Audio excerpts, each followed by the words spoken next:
ভোটের আগে মোদিজি পশ্চিমবঙ্গে নেই নেই করে 18টারও বেশি জনসভা করেছেন।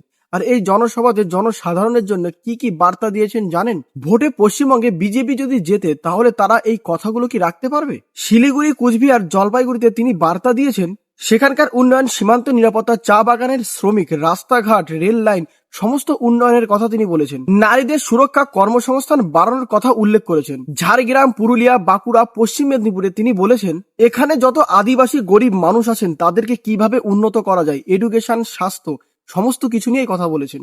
ঠাকুরনগর, বনগাঁ, কৃষ্ণনগরে তার মূল বক্তব্য ছিল নাগরিকত্ব নিয়ে। যে সমস্ত হিন্দুরা বাংলাদেশ থেকে পালিয়ে মতুয়ারা, তাদেরকে সিএর আবেদনের দ্বারাই তাদেরকে নাগরিকত্ব দেওয়া হবে। কলকাতা শহর উপলক্ষে তিনি বলেছেন দুর্নীতি, চাকরি, শিল্প, ট্রাফিক সমস্ত বিষয়ে ফোকাস দেওয়া হবে।